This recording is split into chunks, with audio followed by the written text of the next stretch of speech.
নামাজে প্রথম রাকাতে সূরা নাস পড়ে ফেললে কি করবেন? আপনার নামাজটা হবে কি না?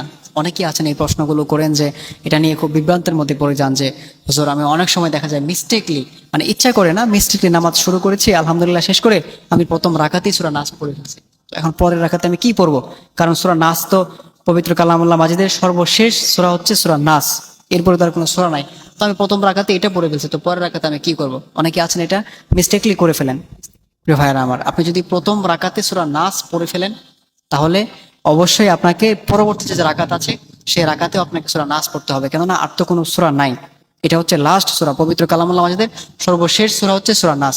সুতরাং প্রথম রাকাতে যদি মিস্টেকলি আপনি সূরা নাস পড়ে ফেলেন, তাহলে দ্বিতীয় রাকাতে আপনি আবার সূরা নাস পড়বেন, ইনশাআল্লাহ তাআলা আপনার নামাজটা হয়ে যাবে। কিন্তু যদি কেউ ইচ্ছাকৃতভাবে প্রথম রাকাতে সূরা নাস পড়ে, তাহলে তার এই নামাজটা কিন্তু মাকরুহ হয়ে যাবে।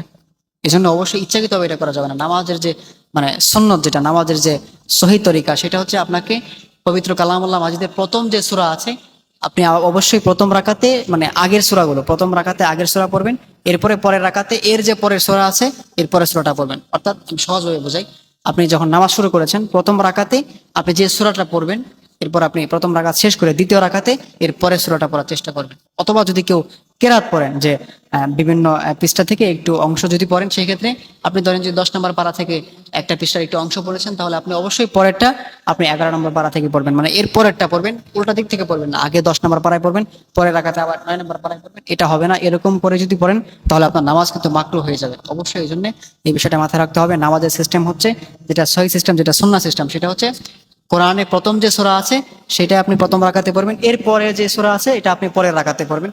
এরকম করে পড়ার চেষ্টা করবেন। আর অবশ্যই আপনি প্রথম রাকাতে যে তেলাওয়াতটা করবেন সেটা অবশ্যই একটু লং করবেন, আর নেক্সট রাকাতে, দ্বিতীয় রাকাতে আপনি যে তেলাওয়াতটা করবেন, তাহলে অবশ্যই আপনি ওইটা একটু ছোট করার চেষ্টা করবেন। প্রথম রাকাতেরটা বড় হবে, পরের